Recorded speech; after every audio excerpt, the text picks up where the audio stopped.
My roommate thought selling my room for a quick $500 was a genius side hustle while I was away. But he forgot that, while he might have held the cash, I held the lease, and the landlord held a power drill that was about to disassemble his entire life. The Uber pulled away from the curb, its taillights dissolving into the thick, freezing mist that had settled over the college town. It was January 7, a Tuesday, and the air was biting, the kind of cold that seeps through your coat and settles in your joints. I stood on the sidewalk for a moment, shivering, staring up at the third-floor window of the apartment complex. The lights were off. That was good. It was 11:45 p.m., and after a delayed flight, a lost bag claim, and a 40-minute drive with a driver who refused to stop talking about his crypto portfolio, all I wanted was silence. I wanted my memory foam mattress. I wanted to pass out for 12 hours before classes started the next week. I dragged my suitcase up the 3 flights of concrete stairs, the wheels thud-thud-thudding in the equi stairwell. I was exhausted. My eyes felt like they were filled with sand, and my back ached from the economy seat contortion act I'd performed for 4 hours. I reached the door of apartment 304, fumbling for my keys with frozen fingers. The brass key slid into the deadbolt of the main door smoothly. Click. Home. I stepped inside, dragging my luggage over the threshold. The apartment smelled weird. Not bad necessarily, but different. Stale. It smelled like cheap body spray, old pizza, and something vaguely metallic. The living room was a disaster zone, which wasn't entirely unusual for my roommate Tyler. Pizza boxes were stacked like a leaning tower of Pisa on the coffee table, and the TV was on, playing a menu loop for a video game at low volume. Tyler wasn't on the couch, though. His door down the hall on the left was closed. I didn't care. I just wanted my bed. I quietly maneuvered my suitcase down the narrow hallway toward my room on the right. I was moving on autopilot, my brain already visualizing the sensation of my head hitting the pillow. I reached for my door handle, gripping the cold metal, and turned. It didn't budge. I frowned, twisting it harder. Locked. That didn't make sense. I never locked my bedroom door when I left for breaks. We were on the 3rd floor, and the only other person with a key to the apartment was Tyler. Maybe he had locked it for safety. A rare moment of responsibility from the guy who once left the front door wide open for a weekend because he liked the breeze. I dug into my pocket for my keychain again. I found the smaller silver key for my bedroom knob, a privacy lock we had installed when we first moved in. I jammed it into the keyhole and tried to twist. It didn't go in. I pulled it out, looked at it, wiped it on my jeans, and tried again. It stopped halfway. It wasn't that the lock was jammed, it was that the key didn't fit. It felt different. I crouched down, using the flashlight on my phone. The knob looked newer, shinier. And then I heard it. From the other side of the door, my door, inside my room, came a sound. A rhythmic, guttural rumbling. Snoring. My heart hammered against my ribs. Someone was in my room. A burglar, a squatter. Had Tyler let a friend crash and they locked the door? But why change the knob? I pounded on the wood with the side of my fist. Hello, who's in there? The snoring stopped abruptly. There was a rustling sound, like heavy sheets being thrown off, followed by a heavy thud of feet hitting the floor. Yo, keep it down, a voice muffled by the wood yelled back. It was a deep, gravelly voice, definitely not Tyler. Open the door, I shouted, the adrenaline washing away my exhaustion. Who are you? Who am I? Who are you? The voice shot back, sounding agitated. I'm trying to sleep. I live here, I screamed, rattling the handle violently. Open this door right now or I'm calling the cops. I heard grumbling, then heavy footsteps approaching. The lock clicked, a distinct, heavy deadbolt sound that my old knob definitely didn't make. The door swung open. Standing there, illuminated by the hallway light, was a man I had never seen in my life. He was shirtless, wearing gray sweatpants, and looked to be in his mid-30s. He had a scruffy beard and a tattoo of a barbed wire fence wrapping around his bicep, and he was standing in my room. Behind him I could see my desk, my posters, but my bed, my expensive memory foam mattress, was covered in mismatched sheets I didn't recognize. There was an unfamiliar duffel bag on my floor and a half-eaten sub sandwich on my nightstand. "Who the hell are you?" the stranger asked, crossing his massive arms. "I'm Alex. I live here. This is my room," I stammered, my brain unable to process the violation. "Why are you in my bed?" The guy rubbed his face, looking annoyed. "Look, buddy, I don't know what you're on about. I rented this room. I paid cash. I'm good until February 1st. Rented from who?" "From Tyler, the guy who lives here." My stomach dropped. "Tyler? Tyler?" I roared, turning my head toward his bedroom door. "Tyler, get out here." The stranger, let's call him the squatter, leaned against the doorframe, looking more confused than aggressive now. "Wait, you're the roommate. Tyler said you were gone for the month. Said you were doing a semester abroad in Europe or some sh*T. "I was home for winter break," I yelled. "I've been gone for 3 weeks." Tyler's door creaked open. He peeked his head out, his hair messy, wearing headphones around his neck. He looked at me, then at the squatter, and his face went pale. He pulled the headphones down. "Alex," he squeaked, you weren't supposed to be back until the 14th. "It's the 7th, Tyler. Classes start on Monday." I walked toward him, my hands shaking. "Who is this? Why is there a stranger in my room? And why doesn't my key work?" Tyler stepped into the hallway, raising his hands in a placating gesture that only made me want to strangle him. "Okay, look, just chill for a second. Let me explain. I thought you were staying at your parents' place longer. You said you hated coming back early." "I never said that. I sent you a screenshot of my flight itinerary 2 weeks ago." "I might have missed that text," Tyler muttered, glancing nervously at the big guy in my doorway. "Look, money was tight, okay? My financial aid was delayed and I needed to cover my share of the rent plus some other stuff. So I put an ad on Craigslist, just a short-term sublet. Gary here needed a place for a month while he looks for a permanent spot. It seemed like a win-win." "A win-win?" I pointed at Gary. "There is a stranger sleeping in my sheets, Tyler. He changed the lock."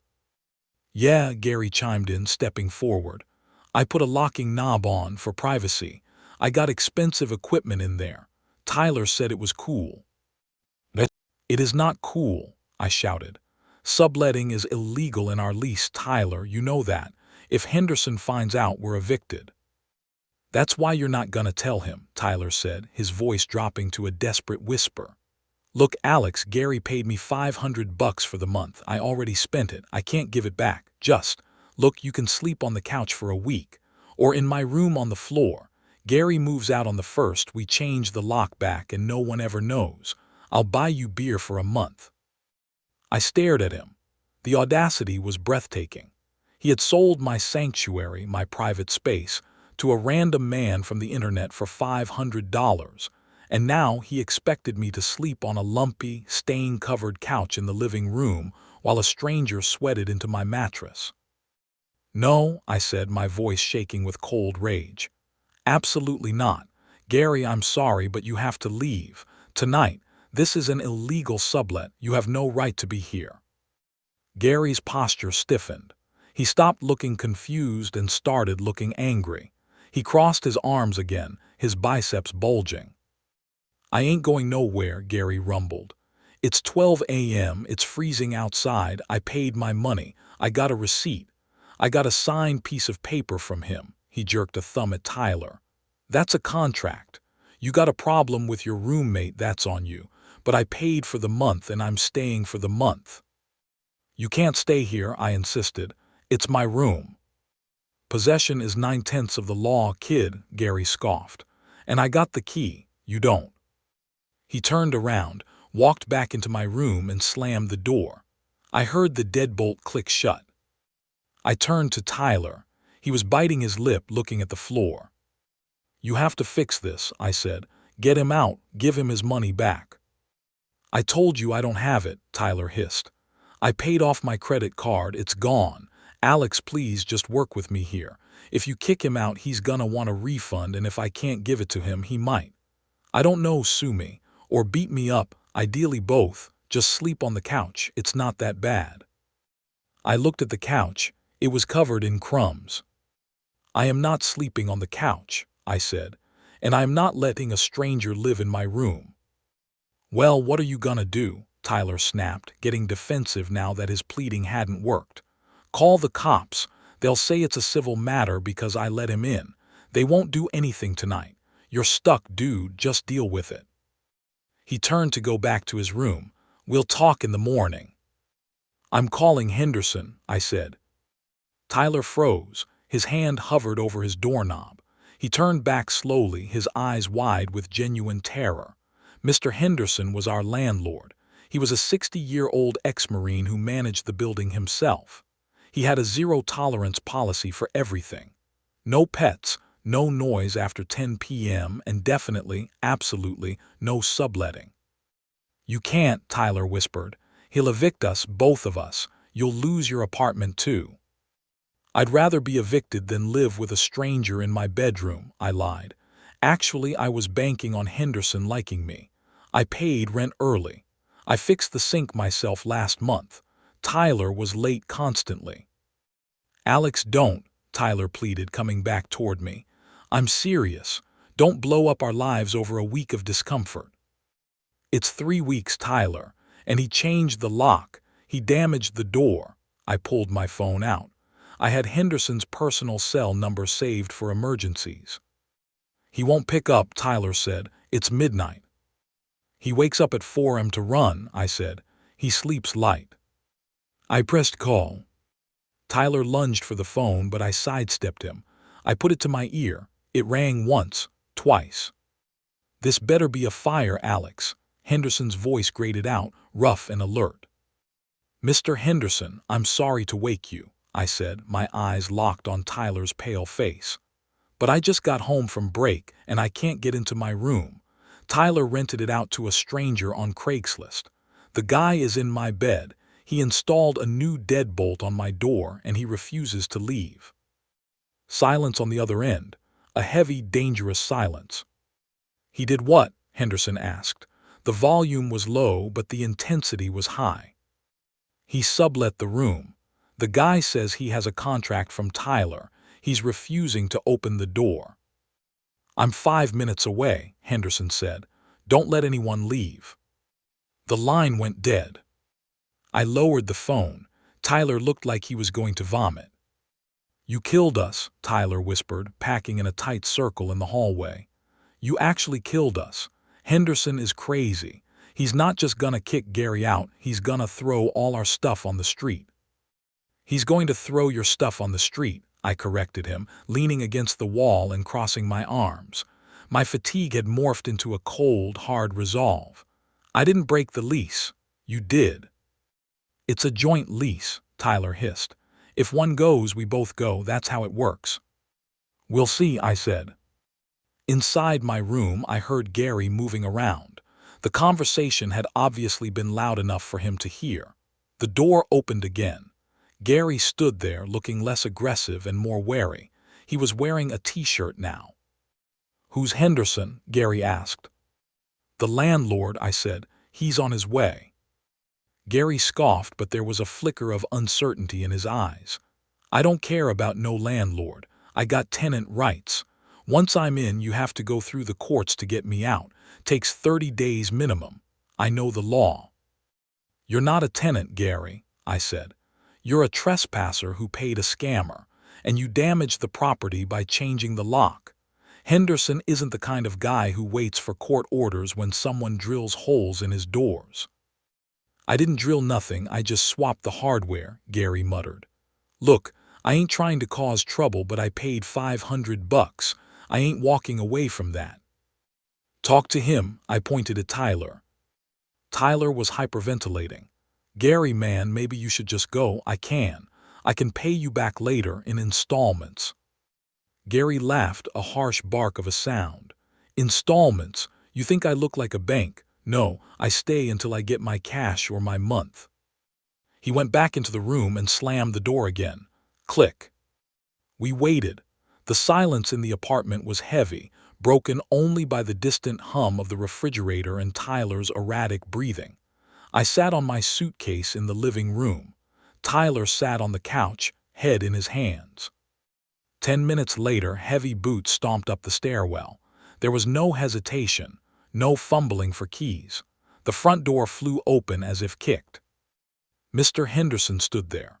He was a short man, maybe 5'7", but he was built like a fire hydrant made of granite.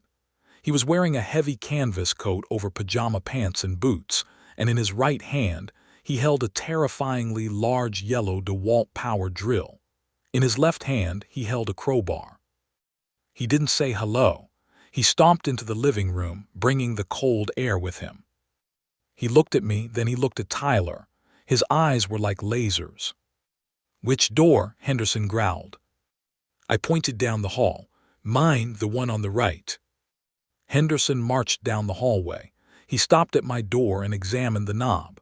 He saw the shiny new silver hardware. He saw the mismatch against the aged wood frame. A vein throbbed in his forehead. He hammered on the door with the handle of the crowbar. Bang, bang, bang.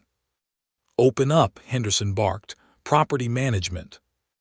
"Go away," Gary's voice came from inside. "I told the other guy I ain't leaving." "This is the owner of the building," Henderson yelled. "You have unauthorized hardware on my door. You are trespassing. Open it or I take the door off the hinges." "I got a contract," Gary yelled back. "You have a piece of toilet paper written by a tenant who doesn't own the building," Henderson shouted. "I'm giving you 10 seconds.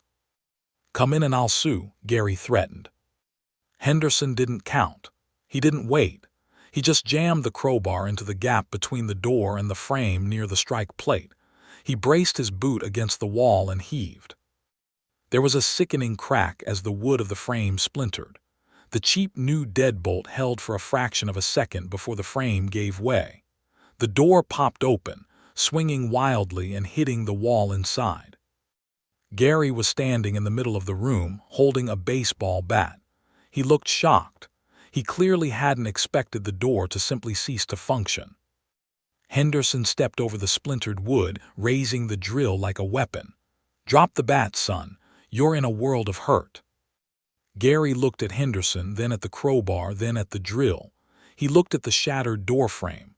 The tough guy facade crumbled instantly. He dropped the bat on the bed.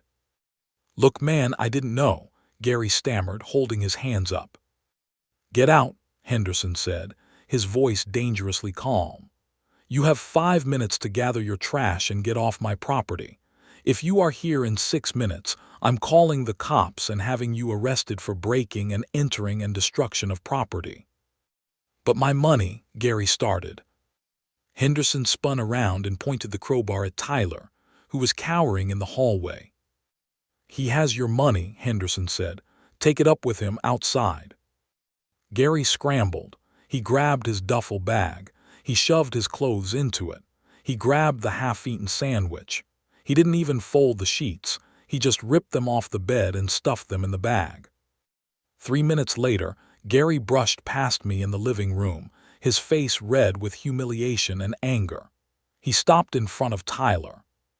"You better have my money by tomorrow," Gary spat at Tyler, "or I'm coming back for your kneecaps." Then he was gone, the front door slamming behind him. The silence returned, but it was worse now. Henderson was inspecting the shattered doorframe of my bedroom. He sighed, shaking his head. He walked back into the living room. He looked at Tyler. Tyler shrank into the couch cushions.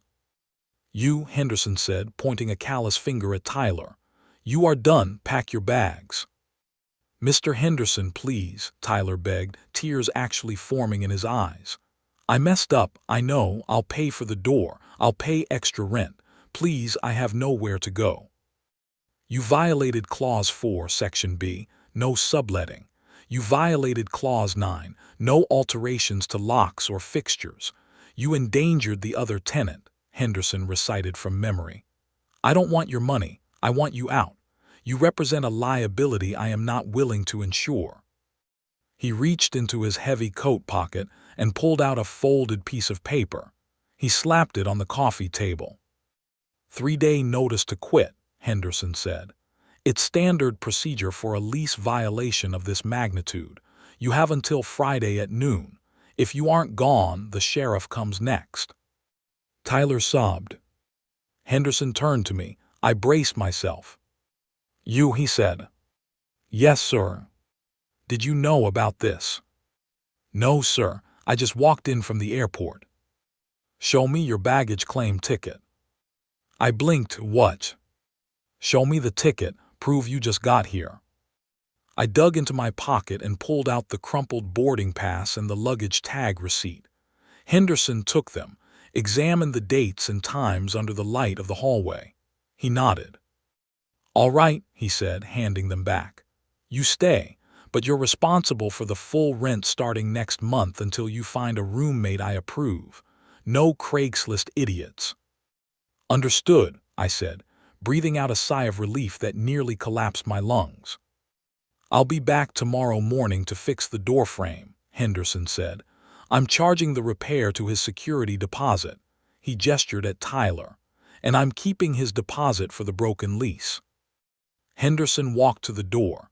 He paused, looking back at the shattered remains of my bedroom doorframe. "Get some sleep, kid. Put a chair under the handle." And then he left. I stood there for a long time. Tyler was crying softly on the couch, his face buried in his hands. "Alex," Tyler whined, "what am I gonna do? Where am I gonna go?" I looked at him. I looked at the $500 of invisible money that had cost him his apartment. I looked at my room, exposed to the hallway, the frame splintered, my privacy violated. "I don't know, Tyler," I said, grabbing the handle of my suitcase and rolling it toward my open room. "But you can't stay here." I walked into my room. The bed smelled like Gary, cheap cologne, and sweat. I stripped the mattress bare, throwing the sheets Gary had left behind into the trash. I pulled my spare clean sheets from the closet and remade the bed, my hands shaking slightly from the adrenaline dump. I pushed my heavy oak desk in front of the door, effectively barricading myself in. I turned off the light. I could hear Tyler on the phone in the living room, frantically calling friends, asking to crash on their couches, his voice cracking with desperation. I lay down on my memory foam mattress. It was cold. It was quiet. At 2 a.m., my phone buzzed. It was a text from Tyler from the other room. "Tyler, can I borrow $500? Gary is texting me threats." I looked at the message. I thought about the stranger in my bed. I thought about the drill. I turned off the phone, pulled the duvet over my head, and finally went to sleep. If you have made it this far and want to see more videos like this, then kindly subscribe and turn on notifications so you may never miss another story like this.